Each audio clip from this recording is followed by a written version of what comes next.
আসসালামু আলাইকুম। নাইমাস hand embroidery চ্যানেলে সবাইকে স্বাগতম। এই কাঁথাটাকে অনেক দিন আগে সেলাই শুরু করেছিলাম, তারপর আর সেলাই করা হয়নি, তো ভাবলাম এখন আবার শুরু করি। পুরো কাঁথার ডিজাইনটা পরবর্তীতে কোনো ভিডিওতে দেখিয়ে দিব। তো অল্প কিছু জায়গা আমি ড্রয়িং করে নিয়েছি আর সেটাই এখন সেলাই করছি। তো 5 পাপড়ি দিয়ে একটা ফুল ড্রয়িং করেছি আর সেটাকে আমি কাঁথা স্টিচ, যেটা যশোরের কাঁথা নকশি কাঁথা স্টিচ বলা হয়, সেই সেলাইটা দিয়ে করছি। আর পুরো কাঁথাটাই আমি এই সেলাইটা দিয়ে করব। আগের সেলাইগুলো যেহেতু এভাবেই করা ছিল, তো এখনও আমি এই যশোরের নকশি কাঁথা স্টিচ দিয়েই এই কাঁথাটাকে করব। যেহেতু কালো রঙের কাঁথা, এই কারণে আমি সাদা সুতা দিয়ে বর্ডার লাইনগুলো করে নিচ্ছি। এরপর আমি 5টা পাপড়ি 5 কালারের সুতা দিয়ে করে নেব। মাল্টি কালারের সুতা দিয়ে যদি কালো রঙের কাঁথায় বা যে কোনো কিছুতেই এই যশোরের নকশি কাঁথা স্টিচটা করা হয় তাহলে কিন্তু দেখতে খুবই ভালো লাগে। বর্ডার লাইনটা আমি ডাবল কাঁথা স্টিচ দিয়ে করছি। তো খেয়াল করবেন, আমি কিন্তু দুইটা সেলাই পাশাপাশি করছি না, একটু ওপর নিচ করে করছি।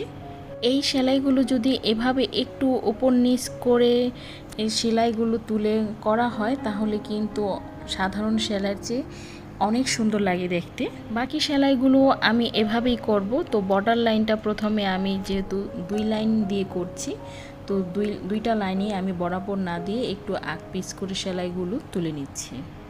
এভাবে সাদা সুতা দিয়ে ডাবল লাইন করে আমি পুরো বর্ডার লাইনের কাজটা করে নিব। আর পুরো কাঁথাটাই কিন্তু আমি লাচ্ছি সুতা দিয়ে করব। আর ডাবল নিয়েছি, সিঙ্গেল সুতা না, ডাবল সুতা দিয়ে তারপর সেলাইগুলো করছি।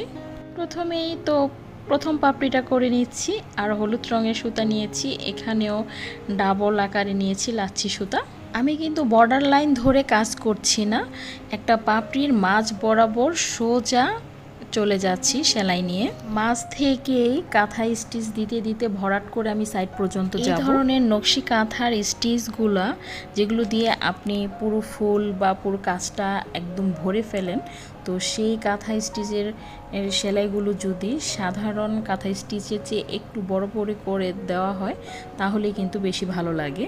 আমিও কিন্তু নর্মাল যে কাঁথা স্টিচ তার চেয়ে কিন্তু একটু বড় বড় করে সেলাইগুলো দিচ্ছি। আর মাঝ বরাবর যে লাইনটা নিয়ে কাজ করছি, এই লাইন ধরেই আমি প্রথমে একটা পাশ তারপরে আরেকটা পাশ, এভাবে দুইটা পাশ কমপ্লিট করে পুরো পাপড়িটা ভরাট করে ফেলবো। আর এখানেও কিন্তু বর্ডার লাইনের মতো করেই আগে পিছে করে সেলাইগুলো দিচ্ছি। 2 লাইন সেলাই দিয়ে আমি বর্ডার লাইনটা করেছি।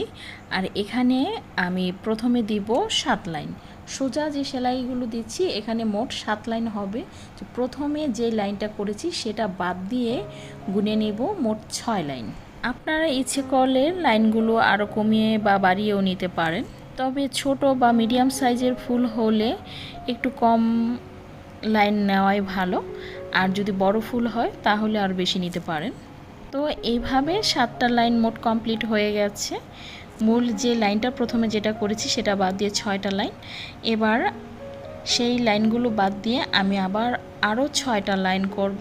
আর সেই সেলাইগুলো দেখেন আমি আগের 7টা লাইন যেই লাইনে করেছি যেভাবে, তো পরেরগুলো এর নিচ থেকে শুরু করেছি, অর্থাৎ বিপরীত সাইড থেকে।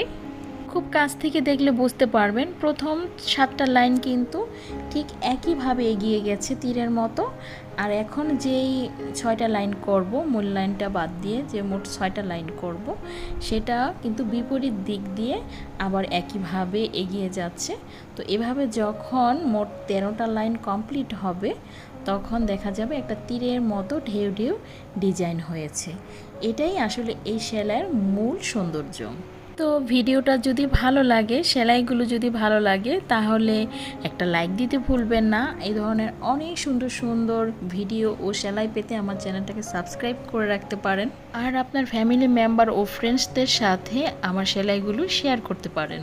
দেখেন এখানেও কিন্তু আমার এই মাঝের এই লাইনটা বাদে ডান পাশে 6 লাইন এবং বাম পাশে 6 লাইন করা হয়ে গেছে এবং একটা ডিজাইনেরও কিন্তু সুন্দর একটা ডিজাইন কিন্তু দেখা যাচ্ছে যে এখানে হয়ে গেছে। তো এখানে এই পাশে যে জায়গাটা বাকি আছে এখানে আবার আমি প্রথম যেভাবে করেছি তো সেভাবে আবার সেই লাইনগুলো যে কটা করা যায়, যদি আমার 6টা লাইন পুরা করা যায় তো সেটাই করে নেব। আর মানে যেতটুকু জায়গা যেহেতু অল্প আছে, যে কটা লাইন করা যাবে সে কটা লাইনই এখন কমপ্লিট করে নিব আর জায়গাটা পুরোপুরি একদম ভরাট করে নিব।